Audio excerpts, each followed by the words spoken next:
The moment my sister dumped her kids on my doorstep and threatened to destroy my life if I refused, I realized this wasn't just family drama anymore. It was a war I had never agreed to fight. I remember standing there at 9 a.m. on a quiet Saturday, still in my pajamas, staring at two small boys clutching overnight bags like they had just been abandoned in the middle of nowhere. And for a second, I thought it had to be some kind of mistake. But when Lucas looked up at me and said softly, "Mom said we're staying with you for 8 weeks," something inside me dropped, because I knew exactly who my sister Vanessa was.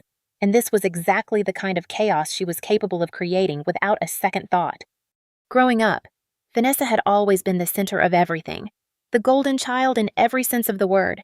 And I was just there, existing in her shadow, quietly absorbing every comparison, every criticism, every moment where my mother Diane made it painfully clear that I would never measure up.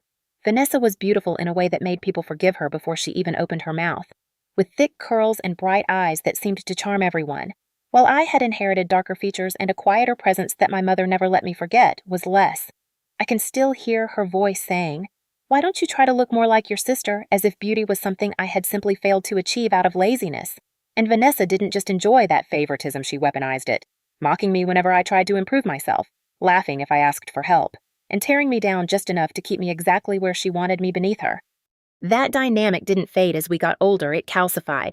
When she slept with my boyfriend during senior year of high school, she didn't even bother pretending to feel guilty. And when my parents found out, my mother told me to let it go like it was some minor misunderstanding instead of a betrayal that shattered what little trust I had left in my own family.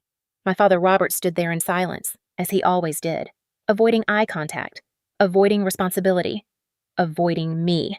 That was the moment I understood something that would shape the rest of my life. No one in that house was ever going to stand up for me. So I stopped expecting them to. I buried myself in school, in books, in anything that could give me a sense of control. And while Vanessa partied her way through high school with no consequences, I built a future brick by brick until I graduated with a perfect GPA and earned a full scholarship to a university my parents had never planned to help me attend. I remember coming home that day, heart racing with excitement, thinking maybe, just maybe, this would be the moment they finally saw me. But my father barely looked up when he said good job, and my mother didn't even acknowledge me at all, like my success was something offensive rather than something to celebrate. That night, I cried myself to sleep and made a decision that would define everything that came after if I was never going to be loved. Then I was at least going to be independent, successful, and untouchable. And I did exactly that. By the time I was 23, I was earning 6 figures, climbing steadily in my company, and living in a house I had bought entirely on my own, while Vanessa's life spiraled in the opposite direction, dropping out of college, getting pregnant, clinging to unstable relationships, and somehow still managing to act like she was superior to me every time we crossed paths during holidays. She would glance at my clothes and sneer, "What fake brand is that?" or comment on my body like she had any right to, and my mother would sit there, either silent or subtly agreeing, as if nothing had changed since we were teenagers. So when I saw Lucas and Mason standing on my porch that morning, confused and quiet and far too used to being handled like inconveniences, I knew this wasn't about helping family. It was about Vanessa once again deciding that my life was hers to control. I let them inside because they were children, because none of this was their fault, and because despite everything, I couldn't bring myself to shut the door on them the way my own family had shut the door on me so many times. But as I stood in my kitchen dialing Vanessa's number over and over again, my hands shaking with anger, I already knew this wasn't going to be simple. She didn't answer the first 10 calls, of course, but when she finally picked up, her voice was calm in a way that made my stomach turn, and before I could even finish saying, "You need to come get your kids right now," she cut me off and said, "No, you're watching them. Or I make one phone call and your little perfect life disappears." I froze, gripping my phone tighter, trying to process what she was implying. And when I threatened to call Child Protective Services, her tone shifted into something colder, something almost amused, as she said, "Go ahead, Elena, and I'll call your job and tell them you're off your medication and unstable. Let's see how long you keep that 6-figure salary then." My chest tightened instantly, because as ridiculous as it sounded, my career was everything I had built to survive, and the idea of it being ripped away by a lie by her felt like someone had just reached inside me and squeezed. I didn't respond. I couldn't. I just hung up, staring at my reflection in the dark screen, realizing that no matter how far I had come, Vanessa had still found a way to corner me, and this time, I wasn't sure how I was going to fight my way out.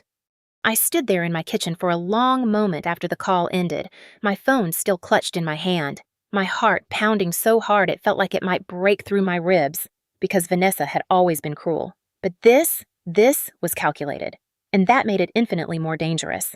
I forced myself to breathe, to think, because Lucas and Mason were sitting quietly in my living room, watching me with those wide, uncertain eyes, and the last thing I wanted was for them to feel the same kind of fear I had grown up with. So I straightened my posture, walked back in, and said as calmly as I could, "Hey, how about we order some food and watch a movie, even though inside I felt like everything was unraveling?" They nodded eagerly, grateful for anything that felt normal, and as we sat together eating pizza and scrolling through movies, I kept stealing glances at them. Noticing things I hadn't at first, Lucas's shirt sleeves were slightly too short, Mason's socks had holes in them, and their overnight bags looked like they had been packed in a hurry with whatever was lying around. It hit me then that this wasn't just about Vanessa being irresponsible for a weekend, this was neglect that had probably been going on for much longer, hidden behind the same charm and excuses that had fooled everyone my entire life. I felt something shift in my chest, something protective and fierce, and before I could second-guess myself, I said, "Tomorrow, we're going shopping," which made Mason grin so wide his missing front teeth showed, and for the first time that day, I felt something close to warmth instead of dread.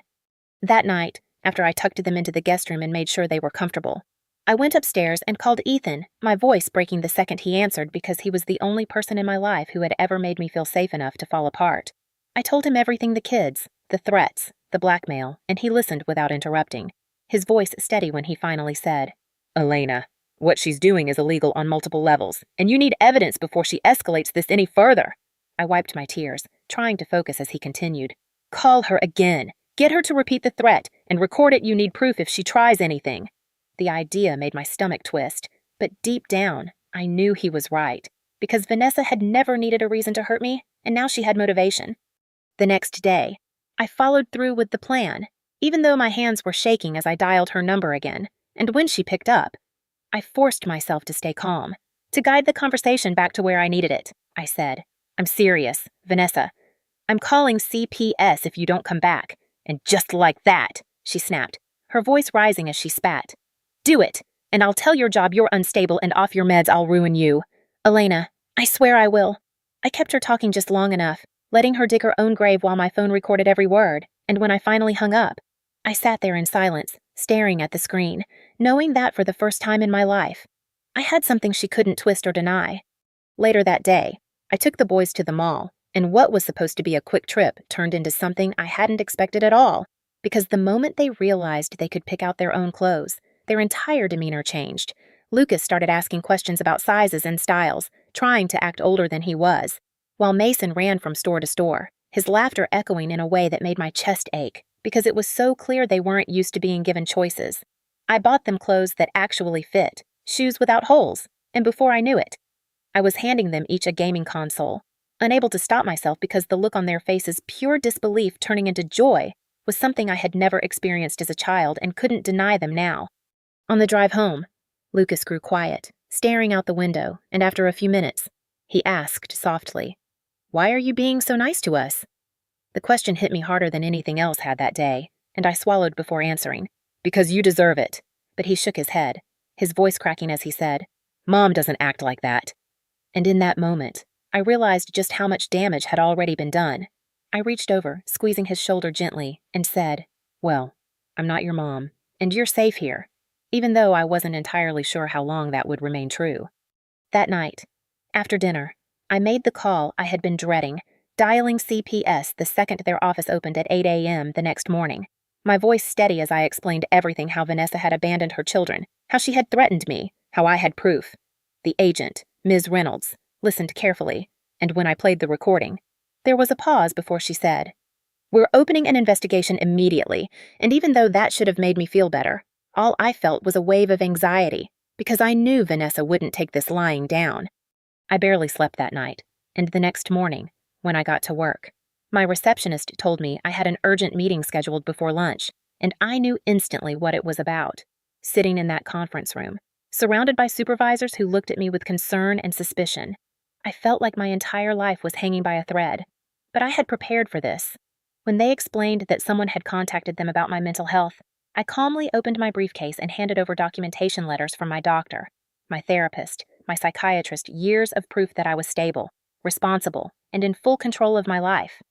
They reviewed everything carefully, and the shift in their expressions was immediate, the tension dissolving as one of them said, "Thank you for providing this. Elena, we just needed to verify." And another even congratulated me on my recent performance. As if the entire situation had never been anything more than a formality, I walked out of that room feeling lighter than I had in days.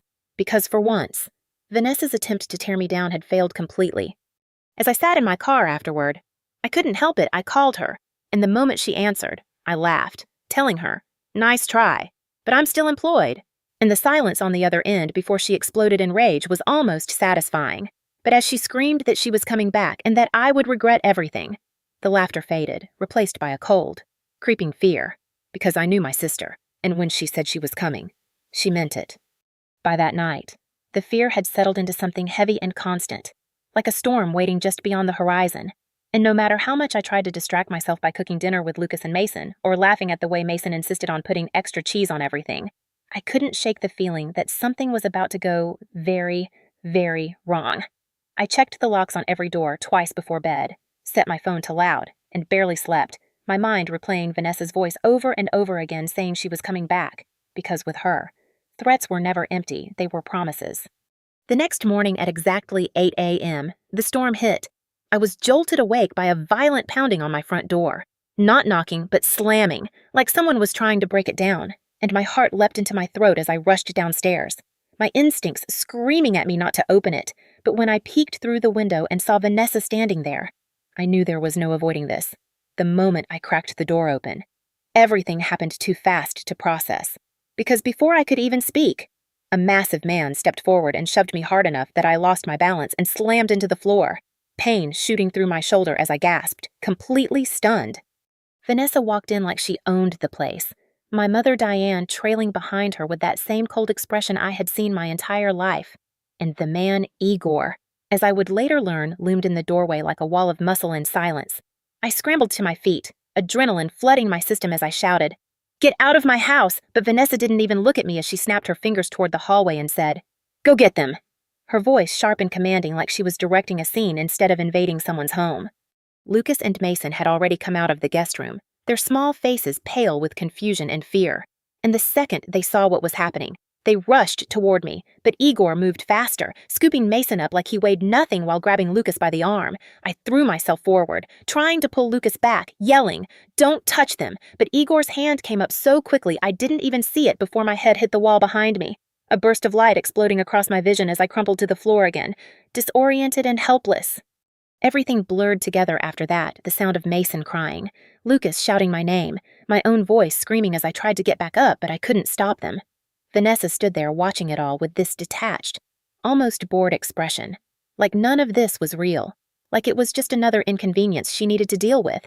And as Igor carried the boys out of my house, she finally turned to me, stepping closer until I could see every detail of her face, every ounce of the cruelty I had known my entire life.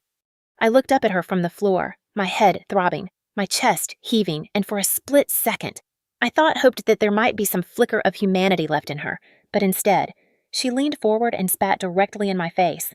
The shock of it froze me in place more than anything else had, and by the time I wiped it away, they were gone, the sound of a car engine roaring to life outside, leaving behind a silence so heavy it felt suffocating. I don't know how long I stayed there on the floor, but eventually, the reality of what had just happened crashed over me all at once, and I stumbled to my feet, my entire body shaking as I ran outside, just in time to see a black SUV speeding away. My nephews were gone, taken without shoes, without their things, without even breakfast, and the image of their terrified faces burned into my mind so deeply I knew I would never forget it. My hands were trembling so badly I could barely hold my phone, but I forced myself to dial the police, my voice unsteady as I explained everything: the break-in, the assault, the car, the man, and somehow, through the chaos, I managed to remember the license plate, repeating it over and over until the officer on the line, Officer Grant, assured me they had everything they needed. He told me to stay where I was, that units were already looking for the vehicle, and even though his tone was calm, I could hear the urgency beneath it. The hours that followed were some of the longest of my life. I couldn't sit still, couldn't focus, couldn't do anything but pace my house. replaying every second, every choice, every moment that had led to this, wondering if I had made a mistake calling CPS, if I had pushed Vanessa too far, if I had somehow put those boys in even more danger. My mind spiraled through worst-case scenarios, each one more terrifying than the last, until my phone finally rang again. It was Officer Grant, and the moment I heard his voice, I stopped breathing. He told me they had found the SUV, that multiple patrol cars had intercepted it on the highway, and that what happened next had escalated beyond anything I could have imagined. He explained that Igor had attacked the officers, that Vanessa had resisted arrest, that it had turned violent so quickly they had been forced to respond with force. And for a second, I couldn't even process the words because it sounded like something out of a movie, not my life. "Are the boys okay?" was the only thing I managed to ask, my voice barely above a whisper, and there was a pause before he answered. "Yes, they're safe. They're in protective custody now." The relief hit me so hard my knees nearly gave out, and I sank down onto the nearest chair, tears spilling over as the tension that had been building for days finally broke. But the relief didn't last long, because the next thing he said was, "Your sister is asking to speak with you. She wants to use her call." And something inside me went completely cold. I closed my eyes, picturing her face, hearing her voice, remembering everything she had done, and without hesitation, I said, "No," my voice steady for the first time all day. "I have nothing to say to her."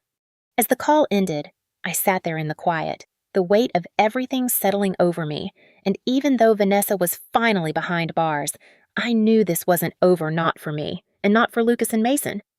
The silence that followed felt unnatural, like the aftermath of something too loud, too violent to fully disappear, and even though Vanessa was finally in custody, I couldn't shake the feeling that the damage she had done was still spreading through every corner of my life.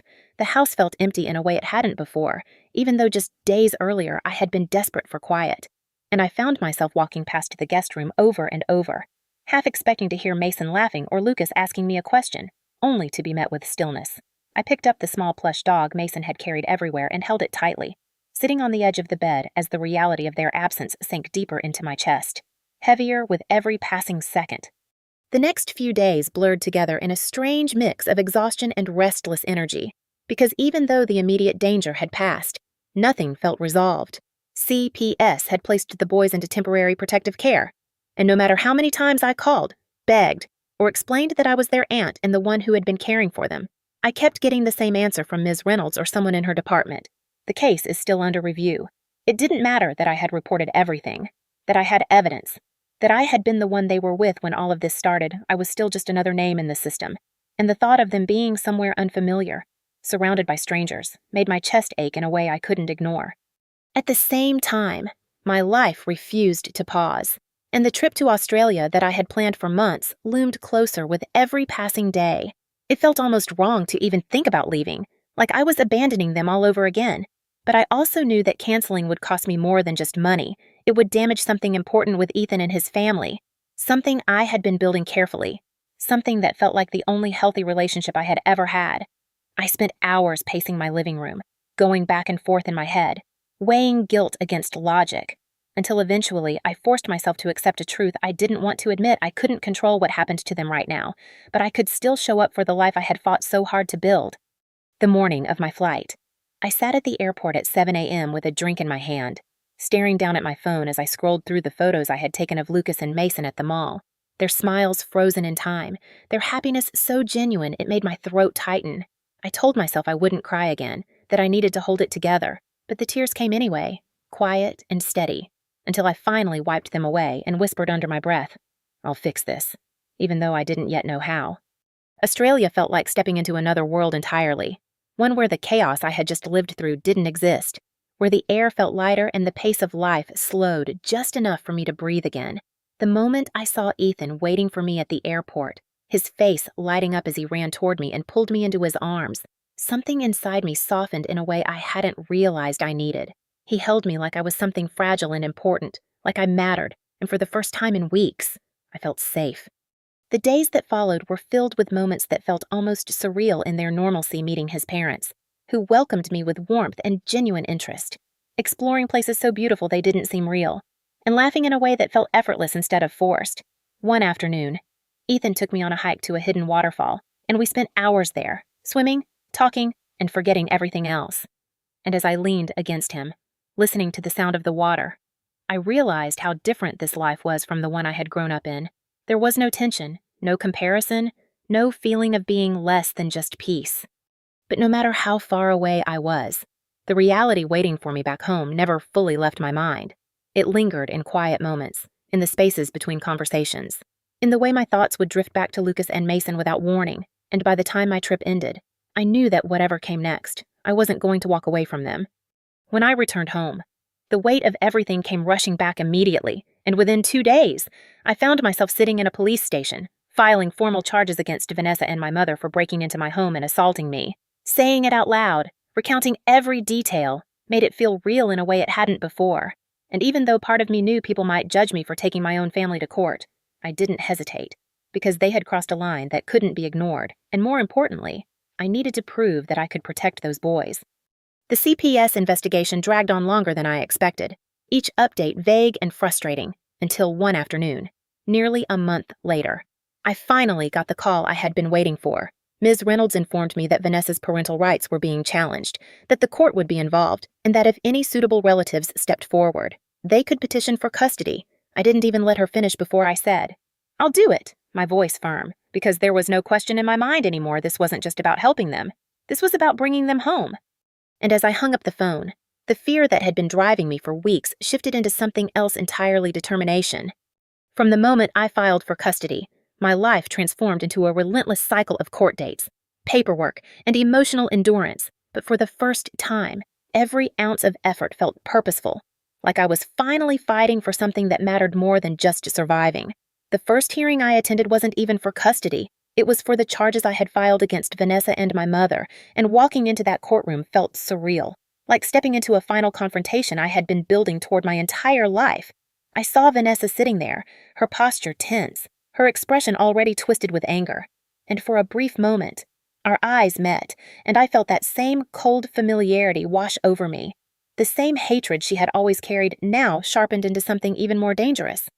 The proceedings began calmly enough, but everything shifted the moment the judge mentioned that I had also filed for custody of Lucas and Mason. Vanessa clearly hadn't known, and the realization hit her like a spark in dry grass, igniting instantly.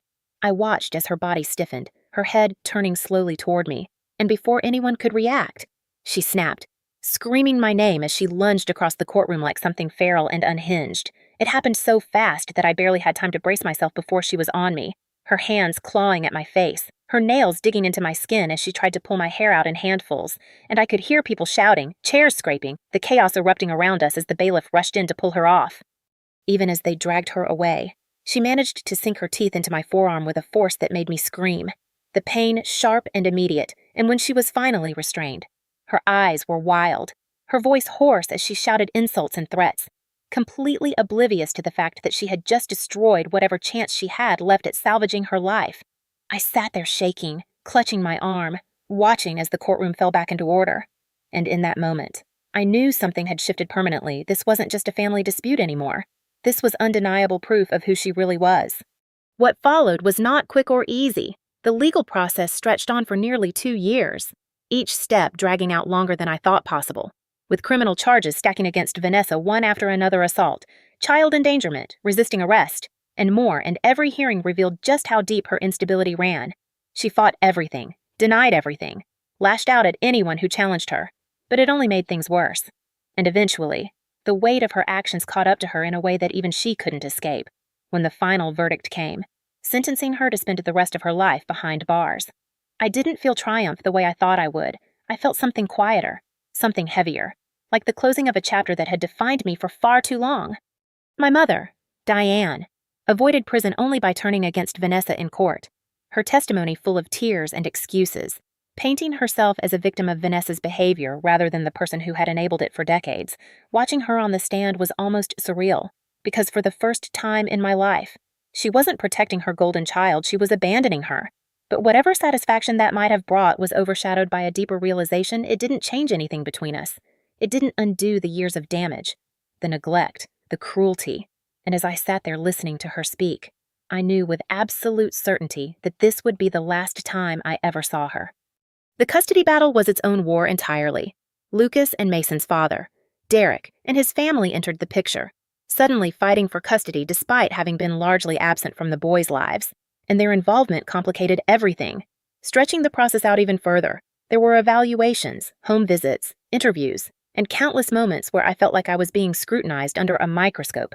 My entire life dissected to determine whether I was fit to be their guardian. But I didn't waver.